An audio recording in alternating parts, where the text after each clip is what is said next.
So, Mark, the stage is yours. Alright, this presentation is for the 2024 MS4 annual report. Part of our MS4 permit, we need to make a public statement on our report to basically cover part of the permit coverages on it. A quick overview of what an MS4 is for everyone. It's the municipal separate storm sewer system. Basically all our rainwater, stormwater that does not go to the sanitary sewer. This stuff all gets outfalls into the creeks and ends up in the bay or the lake. The purpose of all this is to reduce stormwater pollution and protect water quality. It starts through the US EPA, and it's also regulated through the DEC. It's one of these ones that are actually has authority through both EPA and the DEC, being in New York State. In 2024, the new permit came out, which had a lot of new changes in it, and this is kind of where we're at right now with the town. As part of the MS4, we belong to the Stormwater Coalition of Monroe County. Basically all the different towns and villages that are part of an MS4 kind of grouped together so we could handle some of the more major parts of it and not have to, everyone has to do the same thing. A lot of it has to do with their education. The education portion of the permit is very large. We wouldn't be able to handle it as a town by ourselves. If you go to like Red Wing games, there's signs up there for the Stormwater Coalition for different stormwater problems that we have throughout the county. They run ads, we have billboards, they run a bunch of different study groups and education through the Monroe County Science Center. They go to local schools, so that covers our end of our education purpose of it. They also assist with the annual reporting, they assist in training. They have 5 or 6 people that work through either the county or the soil and water division of the county that come out to different towns and help do all the training for stormwater ponds, for how to protect spills and how to handle spill situations. One of the new parts of the permit this year, they wanted to make sure there's a division between what we'd call a public pond that the town maintains and make sure it was working properly, in a private pond. I would use like Wegmans, for example. When you pull into Wegmans, you see their big stormwater pond. The town does not take care of that. Wegmans takes care of that. So in order for us to understand what they're doing, we have been working for years on trying to keep data on who's keeping track of this. Maria has really stepped in on this, and we are close to having 50 private ponds now being taken care of, and we get reports every year from each company that does that for them. And in return, as part of the whole stormwater tax that we have, they get, if these companies do their reports every year, they get a break on their tax for the drainage fees that we have. And it's been working out very well. Every year, more and more, we get more and more. I'm guessing we're probably at about 85% of the private ponds we're getting data on. Another update with this new permit are revised reporting timelines. Now the annual report spans from January 3rd through January 2nd. And instead of being due on January 1st, everything's due now in April, so there's some time to kind of catch up on everything. Also, they put into this new permit an interim progress certificate, which is required every 6 months now. And we'll have they correlate it to the same time as the annual report. We submit our annual report and our 6-month progress report at the same time. Basically, what they're trying to do here with a 6-month progress report is they ask questions about, are you ready for next year's requirements? So there's no way for us to say, oh, we didn't know this was coming up in August. They ask you 6 months in advance, so everybody can get working on what the new requirements are going to be. So part of that interim progress certificate is based on the new regulations the new permit that came out has regulations for the first year we had to meet these goals. In 2 years we have to meet these goals. In 3 years we have to meet these goals. So this is again where this interim progress really comes in. We know we have to get ready for next year. We're going to have all these new reporting requirements. Another good thing about this new permit is they went away from paper reports where you used to have to submit 3 to 4 copies of the same report. Now everything is done through the New York State DEC website. There's a reporting on their website. It's all digital. You click yes, you click no. If you click yes, another box comes up with some questions about that. If you state no for something, it comes up with a reason. You have to explain your reasons why you haven't done something. A couple other annual report changes. The old report was very data driven on the town. How many SWIPs did you perform? How many pond inspections did you perform? Now they want a more in-depth understanding of what does your SWIP report include? Did you do this? Did you do that? Are you following the permit requirements for each one? Instead of how many ponds, they want to make sure you're inspecting the pond the correct way. And it's just like I said, there's a lot of yes/no questions on it. And in this report, annual report, they were asking quite a lot of questions we had to say no to because that we're not in compliance, but they're asking, are you in compliance for stuff that they're requiring in 4 years? So we were stating, no, we're not we are not doing this yet. The reason is it's not required for 4 years. So it was probably about 80% of the answers were no, but they were all because they're just not, we don't need to have that done yet. And this is, as part of the coalition, everybody was answering the questions the same way. No towns are ready to catch up on stuff that's not due for 5 years. Similar requirements is why we're here. We have to make a public statement of where our report is and what we're doing on it.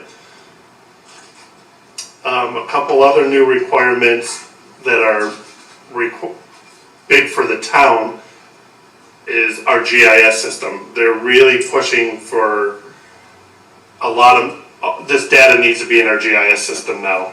So 2 of the big ones are outfalls and interconnections.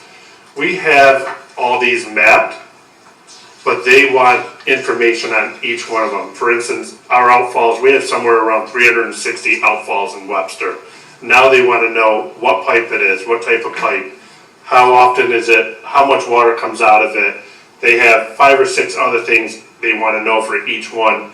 And all these are, some of them were due this year, like making sure we just have them all mapped. Do you know where all our outfalls are? We have that. Next year, it's like, do we know all the diameters of the pipes? Are the pipes clean? How well are these outfalls working? And then in 5 years, there's another step that we're going to have to take. That's really the biggest part of this whole new permit and reporting is like, it's a step-based type of report. We did a report for this year. Next year, the report's going to include the second year requirement. So that's about it for the stormwater. Thanks, Mark. And well, I'll open it up to the board members to any questions or comments. I was going to ask how frequently the requirements change, but it sounds like there's this tiered approach, so you can see the requirement changes over the next 5 years in advance. Correct. Is it prudent to start any of those new requirements sooner? Because it sounds like a huge undertaking, and is the town doing that? Yeah, I would say we are working on pretty much all of them at some level, knowing which ones are huge. That hey, this will take 5 years. Like we have to work on it for 5 years. The ones that are due in October for our 2-year report, yeah, we're really polishing them up now to make sure we're ready. And is this just for commercial This is just the commercial? These would be for. Or these are for the town maintained Basically ones for the that town. companies do their own? It is intertwined in the permit that most of it is focused on what the town's doing on it. Yeah. The private ones would be how we handle if they aren't doing it. So there are in the regulations it states if Wegmans, for say, stops paying attention to their stormwaters. Yeah, There's ways we have to handle that. okay, But the first and foremost is they present a report every year, and that suffices just about everything as long as they're meeting the requirements of that report. and then the work we're doing with the GIS consultant, is this part of the work they're doing is helping to work the mapping and the details of the map, or just identifying where they are and the town employees have to do all of the details of each location? It is, yeah, I would say right now, our GIS system isn't really ready to handle that much information. We don't have it set up right, and that's really the main work of our GIS consultant right now, getting the behind the scenes GIS ready for all this information. Today I was actually working with them on, here's a map of a new subdivision that we want to work. How are we going to get that to get into our system?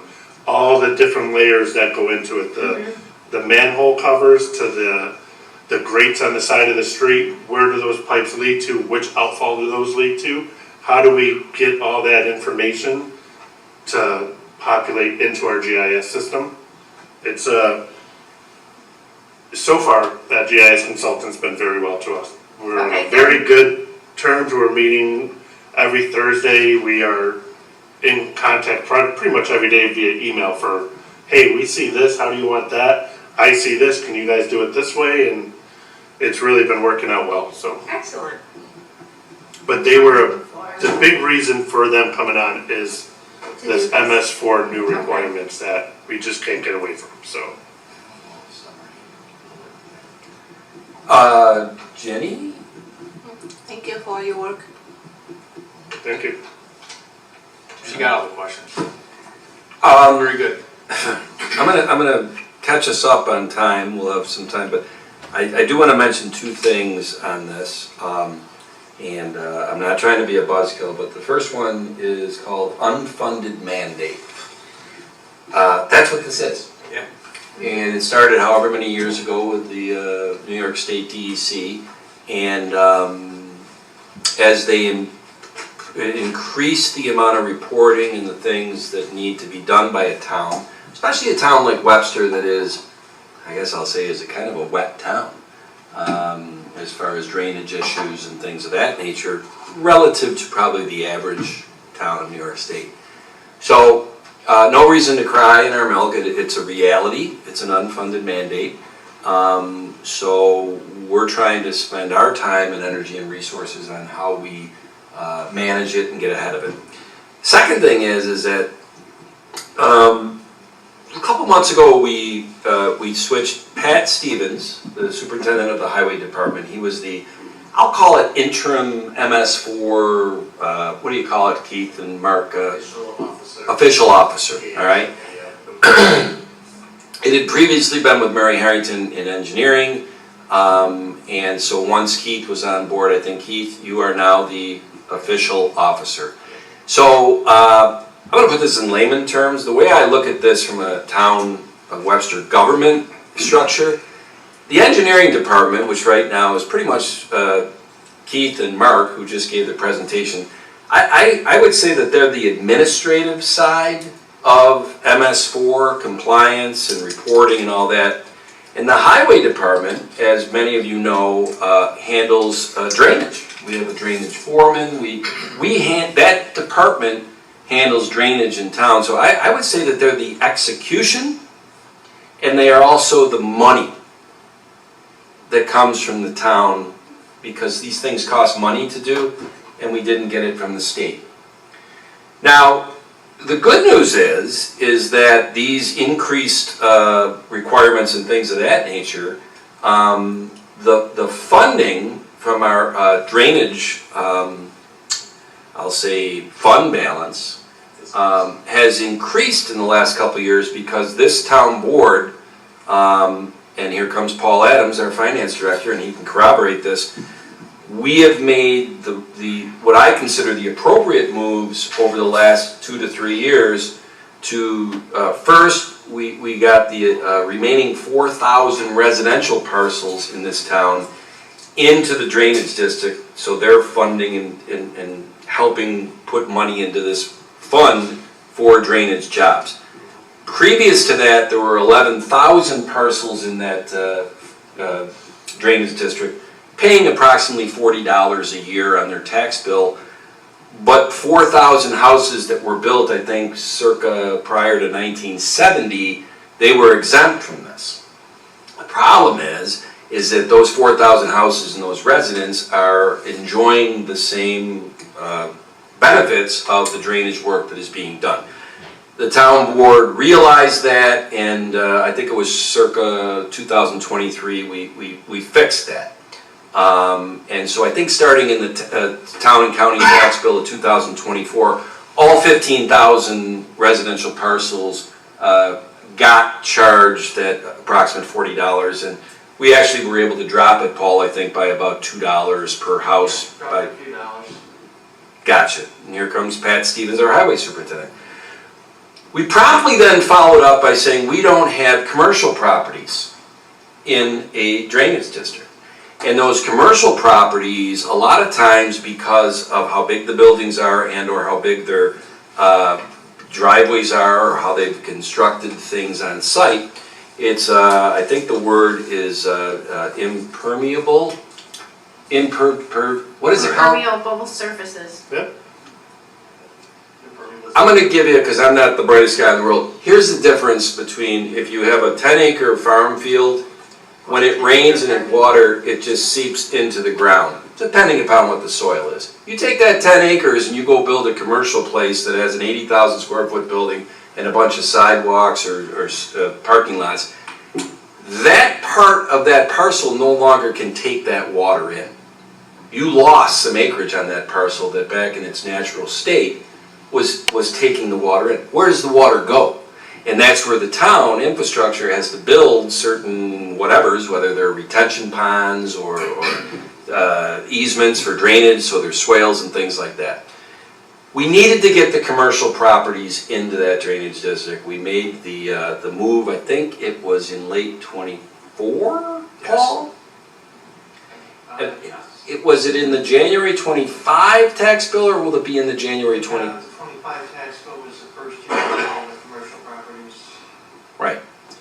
So we've straightened it out where everybody is, I'll call it, paying their fair share, which, you know, is a subjective term, but they're paying into it. So the fund balance for drainage jobs has increased the last couple of years. Now what we need to do is marry up the engineering department as the administrative of these new things with the highway department, which is the execution of it, and hopefully in the next year to 2 years, we can start doing some of the back projects on drainage ponds in this end. But some of the projects I know that Pat is really itching to get done that are proactive projects. So that's my 2 cents on this. And I still saved 1 minute from the next place. Not bad. I'll get off my soapbox. Thank you very much, Mark Thank you. and But Pat. that's very good planning.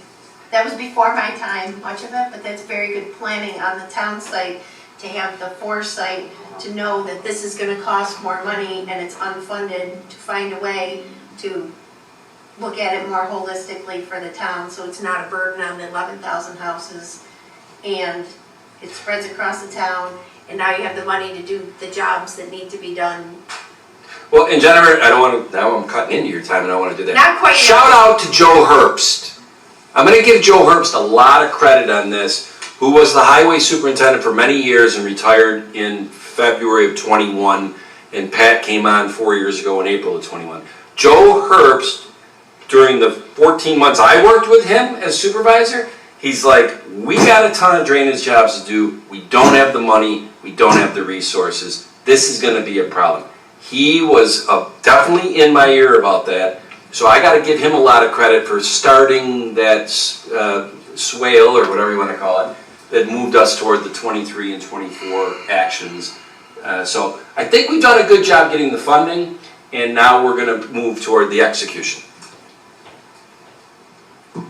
And I want to, well, it's only 6:50, I guess, well, that was quick. We're still on time. So, our next Thank you. agenda item tonight is a presentation by a crew from Verizon. I'm not sure exactly who from Verizon will be on the podium and microphone presenting this, but, and I will not have this cut into your time, but I just want to say this, and I hopefully can get this done in a minute. John, I'd lose that bet, right? Tonight's presentation, and subsequently at our town board meeting tonight, which has a public hearing regarding a proposed cell tower on Creekside here in town, is really the culmination of about a 2.5-year effort that I think it was back in 21-22 that Verizon, through, maybe not Verizon directly, but one of their subcontractor property owners, this and that, got a lease or a proposed lease down on the corner of Pellet and Lake Road to put a cell tower in.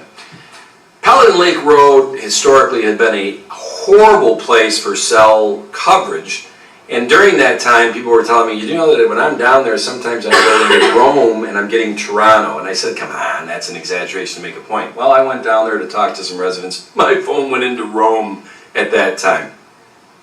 There was a lot of pushback from the residents about that. I thought it was a lot of pushback. I've talked to the Verizon people who do this every day, and they said, oh, this was nothing compared to chairs being thrown downstate at meetings and whatever. But for my liking, I didn't like the drama. I didn't like the dragged out public hearings. I didn't like any of that. When it got all resolved and the tower was built, and I think that most people are like, it was much to do about nothing because the tower is 250 yards off the road and is really not an eyesore, in my opinion. But when that got done, I reached out to Mike Crosby, right, who was with Verizon. I reached out to Bob Bergdorfer, who was the attorney for Verizon. I said, hey, listen, I don't want to go through that again. Why don't you get together with the town, with Josh Artuso, our Director of Community Development, and myself, and why don't you tell us where we have cell phone coverage issues in town, and let's work together proactively to identify sites that would probably have the least pushback because of not being around, 150 neighbors or whatever. And that started somewhere in late 22, and I gotta say, the first one that was done, and it's not a major tower, but it's what you put on the top of Cherry Ridge. Whatever that thing is, Mike, that covered one of the areas, right? That went through this board, this and that, crickets. Nobody complained. In fact, the Cherry Ridge residents were all cheering for it, right? The next area is Creekside, an area of town that has a shortage, or a, what do you guys call it? It's either, a gap in coverage. But this was something that we have been working with Verizon on because the site that they're talking about is, for the most part, town-owned.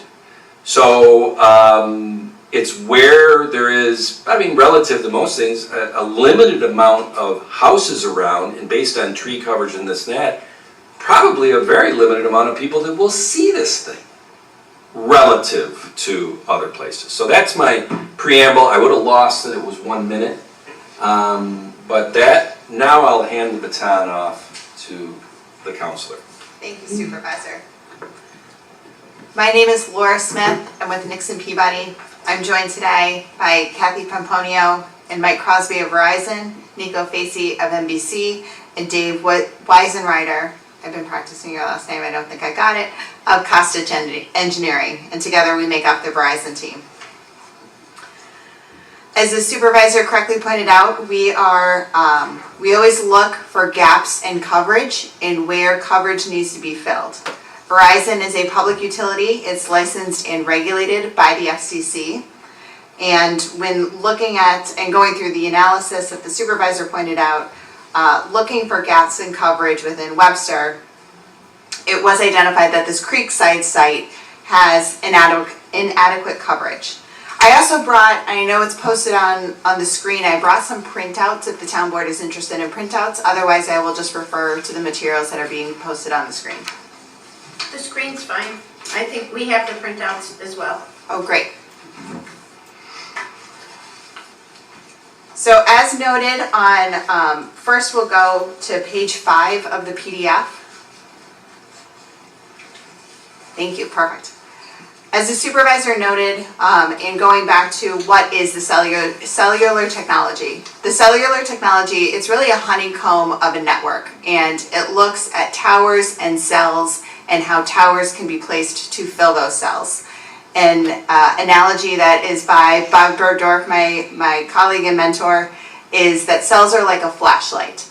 And when you shine a flashlight on a desk, as the farther up you get, the brighter it is, or I'm sorry, the wider the scope, but the less bright of the light. The closer it is the more intense of the light, but it doesn't shine as far. When you move the light this way, the light goes that way, and vice versa. If you get too close to another cell, you can have that interference or overlap. And if you get too far away from a place that you're trying to serve, you're not adequately serving that coverage. So again, as the supervisor correctly pointed out, you'll see here there's this inadequate coverage located right where the Webster North cell tower will be located. The green areas are showing good coverage, yellow is less intense coverage, and then orange is where you lose coverage as if you're driving on a rural highway. White is showing a lack of coverage on that low band frequency. So to remedy the coverage, we go through a site selection analysis. Typically, that process includes Nico and his team going out and doing a site selection tour of parcels located within a search ring that meet the setback requirements and the land use requirements, and landlords are willing to enter into a lease negotiation with Verizon. Here we are very fortunate. Our first choice is typically to go on municipal property, and that was available here in Webster.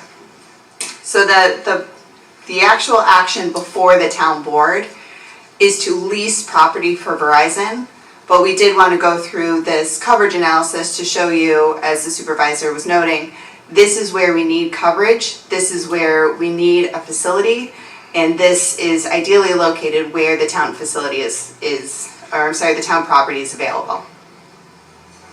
I'll also note, if we could go to page 6 of the PDF, that will show, that's a projection of what the coverage will look like once the Webster North cell phone tower is online.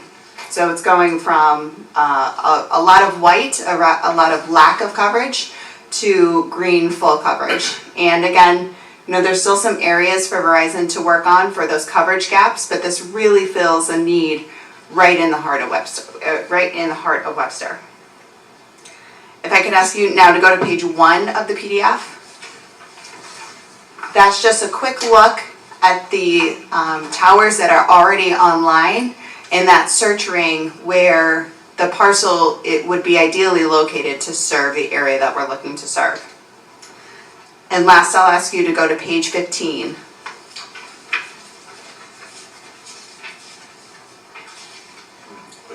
Yep, that's it. Which gives a nice demonstration of what the proposed site will look like should the town go forward with leasing land to Verizon. And quickly, I'll note the proposed lease will be for 10,000 square feet. The location is at 1209 Creekside Trail, together with access and utilities from the right-of-way. The lease would be a 5-year lease with up to 4 5-year renewals, and the annual rent would be a continuing payment to the town. With that, I'll pause and see if there's any questions. How much are you anticipating, for paying the town for the leasing? The rent amount is Yes. $20,400 in the first year, and then it'll increase by 2% each year. And if I can jump on that, I want to thank Keith. You were you were the project manager for the town on negotiating that lease. So, thank you.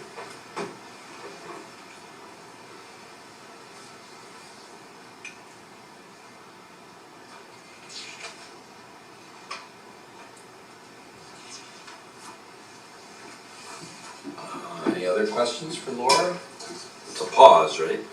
You said you'd pause for questions. Pause for questions. Is there more? The only other note I will make, that I had on my checklist I didn't yet share is that the proposed antenna would be 135 feet with a 4-foot, lightning rod on top. Okay, so I just want to make sure, is anybody else from your team going to get up and say anything, or you are? Okay. We'll let All right.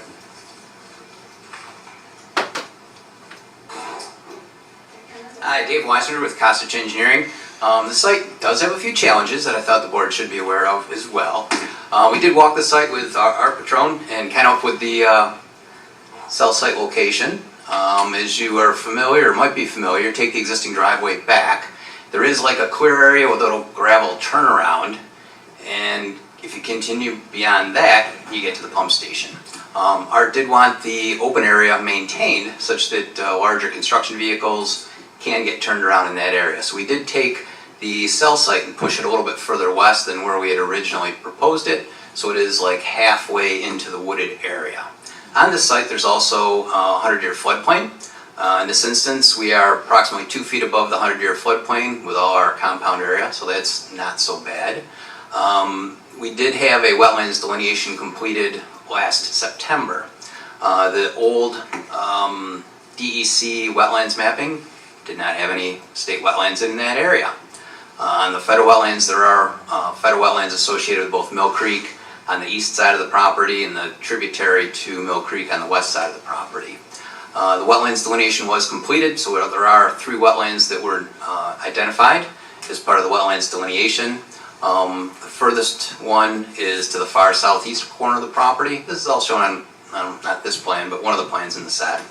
The second wetland is about 65 feet south of the compound, and the third wetland is to the west by about 95 feet. With the new New York State DEC guidelines, a portion of the compound area is within the New York State DEC 100-foot buffer, so there will be wetlands permitting associated with this particular project, so that will require us some time to get that permitted. I can answer any site plan related questions that you might have.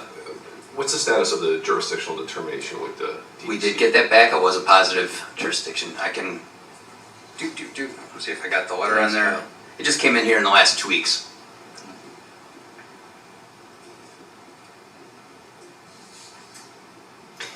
I don't, it's not so much a question, but I know, Pat, you've been out on this site many times, and so has Art.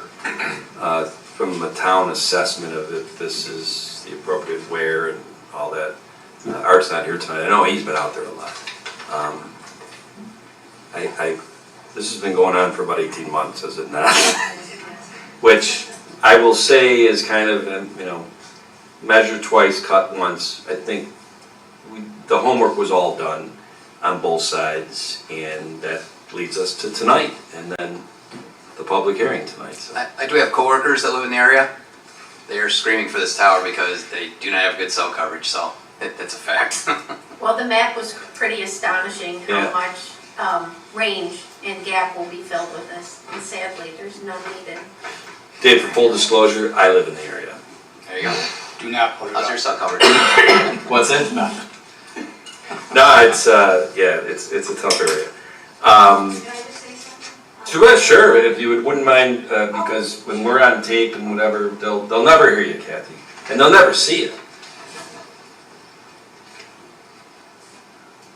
Hi, I'm Kathy Pomponio. I am a project manager with Verizon Wireless, and I just wanted to say on the wetland topic that yes, we did get the positive jurisdictional determination just a few days ago, but we did expect that.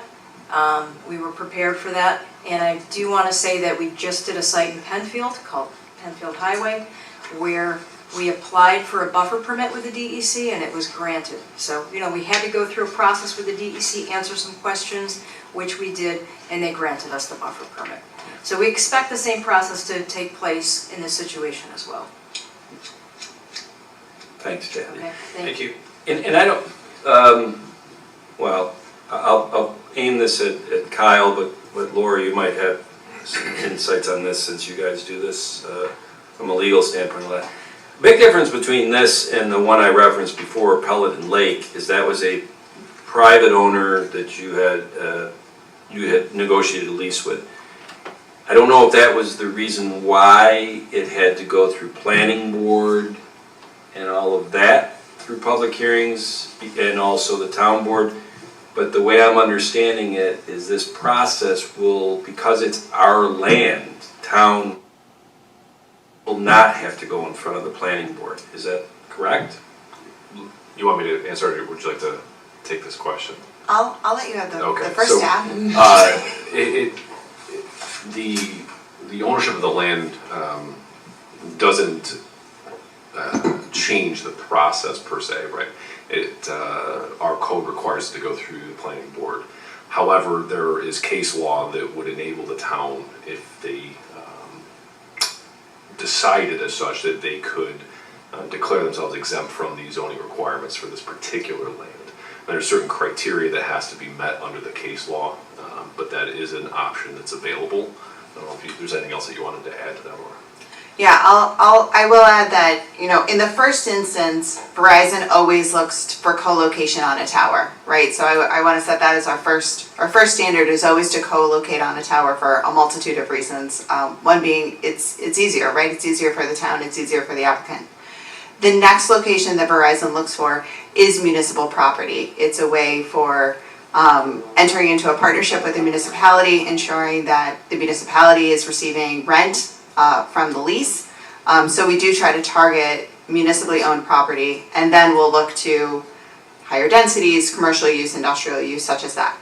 I will note that because it is property owned by Webster, there is a court case, it's from the 1980s, it's actually the city of Rochester against Monroe County regarding a zoning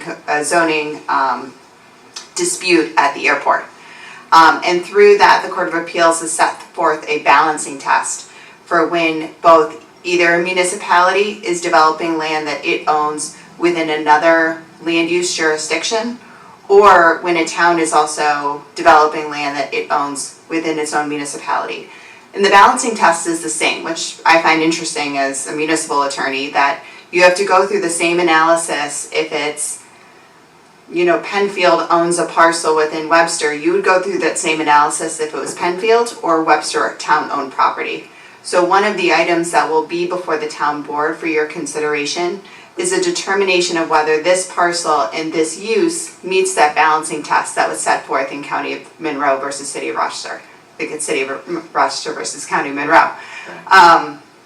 So that will be one of the actions before the town board for the town board's consideration of, does this project and its use, which will be, providing cell phone coverage for the public use, it will be expanding emergency life and safety ability for individuals to use cell phones.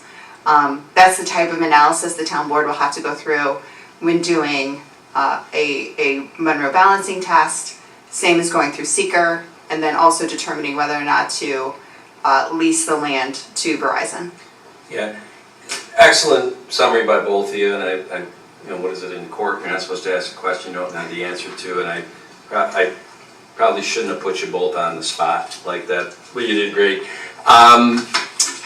It's interesting because, in about 20 minutes when we start a public hearing on this, and that's really the first formal town board action on this is to have the public hearing.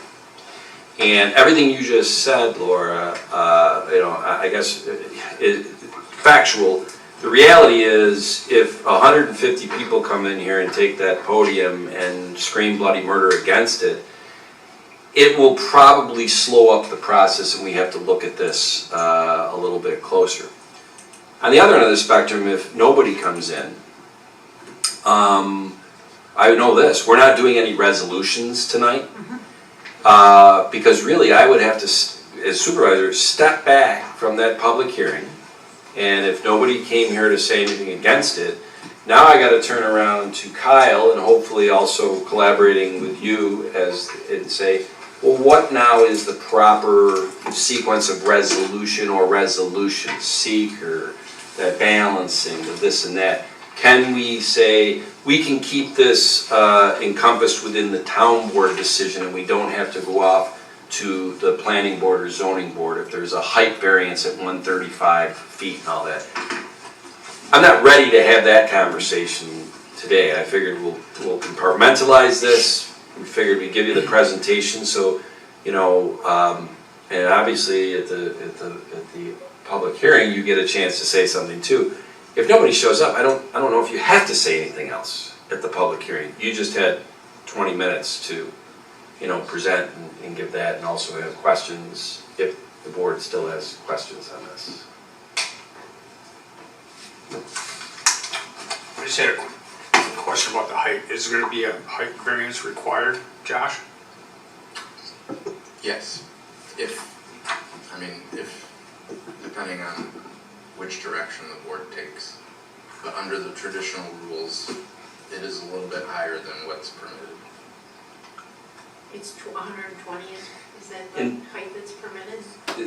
I believe it's either 100 or 120, I can't recall. Can I ask you, Josh, the traditional rules, are you saying that the precedent of court cases show that the town board can step into the role of granting that height variance? You wouldn't be granting a variance, you'd be declaring the town of Webster is exempt from those zoning requirements. Okay.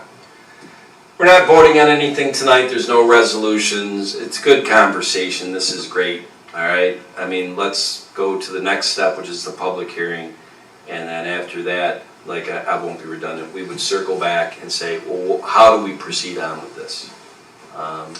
You know, anything else at this time? All right, thank you. Thank you. Thank you. Laura, Dave, Kathy. Nico, good to see you. I figured you were gonna get up there and dazzle. Mike, if we started throwing chairs, would you have presented? They bring you out of the bullpen when there's physical, okay. Well, good, I'm glad they didn't have to bring you out of the bullpen. All right, do you feel like I shorted your time? Because I gave a monologue beforehand. Thank you. Because you know I'll have Catholic guilt if I did do that. You know, we've talked about it. Well, our next item up tonight, and I did short your time, Josh, and potentially Paul. Our last item tonight is a presentation of the bid results for the demolition of 600 Ridge Road, the former Webster Furniture Stripper Building. So, Josh, the podium is yours. Thank you. So the board may recall I was here last month, May 1st, to give a presentation on issuing a request for proposals for demolition services. And here I'm here tonight to provide an update based on our results. So, and I'll also be providing the board with an update on our Restore New York grant application.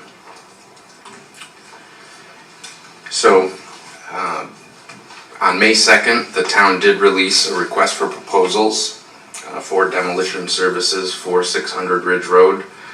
We posted an ad in the Webster Herald to comply with our local legal requirements, and we also advertised it in the New York State Contract Reporter.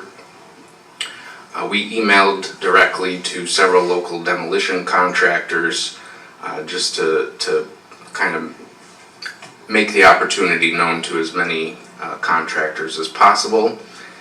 A pre-submittal walkthrough was held on May 13th.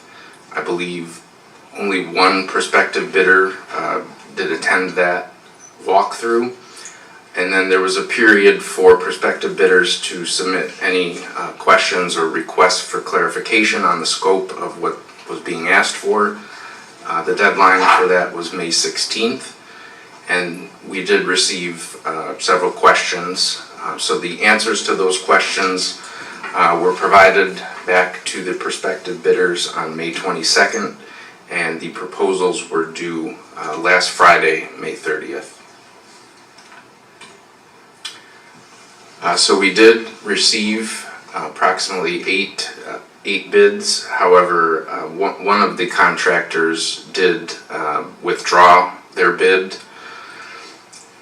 So they were quite wide-ranging, anywhere from just under $50,000 all the way up to $175,000. That's just for the demolition portion. We did have within the request for proposals an alternate for backfill and grading, so that we asked that a separate number be provided, and it would be up to the town whether or not we wanted to move forward with that component of the project. So as you can see, Elite Excavating and Demolition is the lowest bidder. Basically, their bid for demolition of the building and all of the associated work that goes along with that would be just under $50,000, and a cost of $10,000 for the backfill and grading work once the structure is removed. There's also an air and project monitoring requirement for a project of this nature due to the asbestos and lead paint that's on the building. So we did get three bids, and they kind of range based on whether or not it will be a 1-week project or a 2-week project. So Logier, Paradigm, and Lou Engineers all submitted bids. Their daily rates were relatively close to one another, as were their price per air samples, and then there is a final report that is required. The cost of that did range from $150 to $850, and one of them was included in the price. We're anticipating, on the conservative side of things, that it would be closer to a 2-week project. So our recommendation for this component would be to go with the low bidder of Logier. So interestingly enough, I was here last month, as I mentioned, and we had still not heard back from our application that we submitted back in December of 2024. This is our third attempt at trying to obtain this Restore New York grant funding for either rehab or demolition of this particular structure. At the time we submitted the application, we were estimating somewhere around $250,000 at that time. There were a couple other contingencies added to that are not included in this proposal for demolition services. But the point I'm trying to make is that unfortunately we did learn on May 22nd that our application was not selected for funding during this round. So given this information, there are some timing considerations. Town staff recommendation at this time would be to award Elite Excavating and Demolition for the demolition at their bid of $49,500. In terms of the backfill and grading component of the project, we did have some conversations with our highway department to see if that work could be performed in-house to try and save a little bit of money. But in speaking with the highway superintendent, that is a very busy time of year for them. They have a lot of projects that they're working on for the county that actually brings in income. So when they crunched, did an evaluation of a cost-benefit analysis, the private bidding company actually apparently can do it cheaper than what it would be for us to perform it in-house. And plus it would not pull town forces away from other jobs that are actually bringing in income. And then we would recommend going with Logier Environmental Consulting to perform the air and project monitoring as the demolition occurs. So the total cost anticipated from this effort would be approximately $65,350, which is significantly less than we had originally anticipated. So there are some timing considerations. We would be looking to finalize and execute a contract with them by June 13th. There are some advance notices that are required for a project of this nature. We do have to notify the Environmental Protection Agency and provide advance notice to DEC as well. The demolition work, if it's decided to move forward on, would commence on or around July 7th. We've confirmed the availability of the company to perform the work in that early July timeframe. However, they cannot guarantee availability past early July, as school abatement work usually picks up over the summer break, and it could be several months before they have the availability to come back and perform the work. So in terms of next steps, I think the next step is to make the decision on whether to proceed with demolition at this time. If the town board did decide to go in that direction, we would promptly execute the contract. We would begin preparing the required notices to the regulatory agencies. We'd work on obtaining a demolition permit, and then we would schedule and execute the demolition. So that is my update on the status of our efforts to quantify how much demolition would cost for this long-standing property that has continued to deteriorate over time.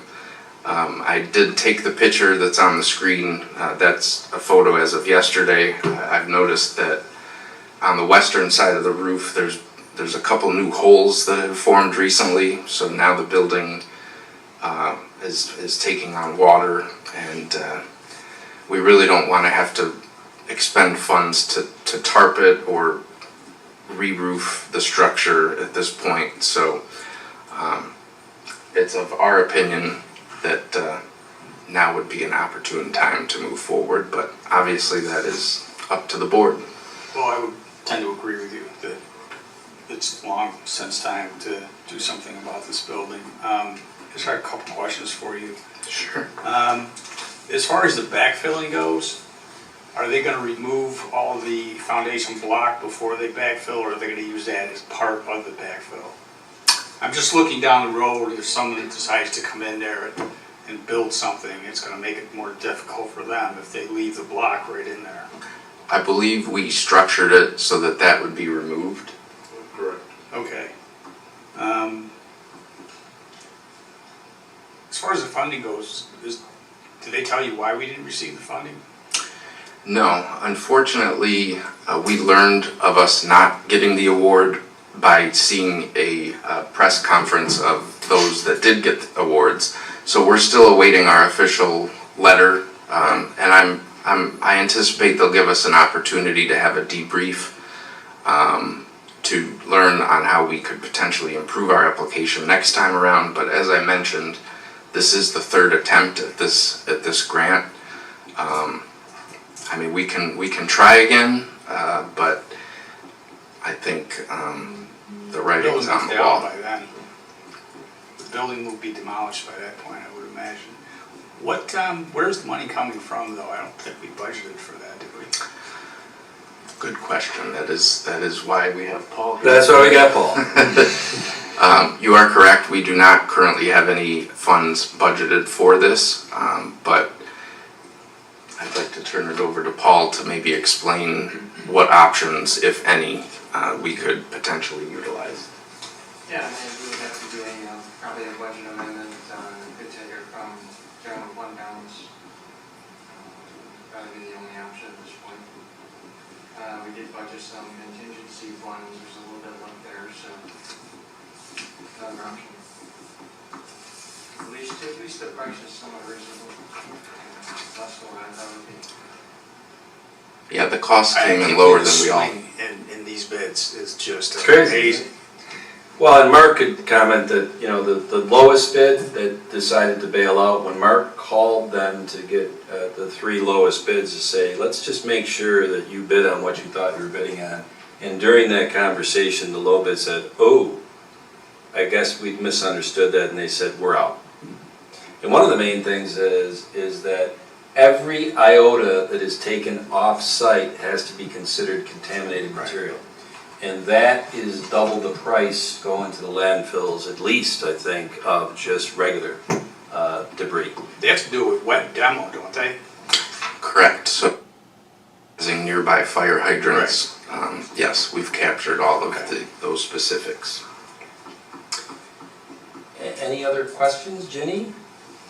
Have we ever think about, like you said, that in-house, it's gonna cost more for us to do it in-house than to have contractors come in and do this work? Can I answer that one? Okay, because in-house, Pat, now, you took down the garage and you took down the addition. Those items didn't have contamination. They're not going to demolish a contaminated place. That's off the table. You have to be certified for that. Yeah, so that Okay. in-house was looked It at. was the backfill piece that was looked to be Yes. in-house, and that may be what Ginny was referring to. And is it less expensive to have a contractor do that because of the opportunity cost of revenue lost for county work?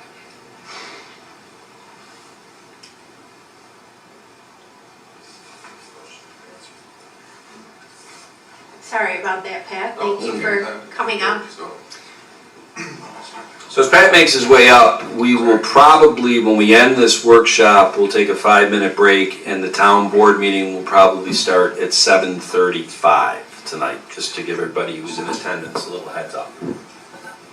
Yeah, so it's a combination of a few things. As Josh said, it's pretty busy this time of year. I did run our analysis, and I think the biggest difference is that when you're already demoing a building, you have all your equipment and all your dumpsters and everything already on site, versus I'm coming in with trucks and hauling it every day. So I counted for a couple of days with about 6 guys, an excavator, a roller, things of that nature. Our fringe rate is fairly high when you get into the healthcare and everything that we pay. So I think a combination of possibly already being there, maybe this contractor has a source for some fill in a nearby area. There's a few factors that actually, when I saw this number, I said it's going to be hard for me to justify potentially pulling crews off of a county project where we're making revenue for the town in July, because July is our busiest month for that type of work, and come do this for that amount. That makes perfect sense. I think net it would Right. probably yield a greater cost to the taxpayer. I think there's some efficiencies in them already being there doing the work. The one thing I have, and I'll try and do Oh. this really. Go ahead. No, we don't. Let's. It's very disappointing about the grant. This would have been a no-brainer decision with the grant. And I, maybe a little more on the compelling event for the why now. So, you've mentioned the hole in the roof and some abatement and other issues that can happen with this building if we waited another year for this grant. Are there any other grants that can possibly be used for this? And what would the cost of the potential abatement be versus the cost of demolition? And I know that is, you kind of need a crystal ball for that, but has any thought been given to abatement and try again for maybe even a different, I don't know if there's a different grant, but. Can I just, that question is not as easy to answer as possible, because we just had to secure the building for the winter and do those things to make it safe, so you'd have to throw those costs in there.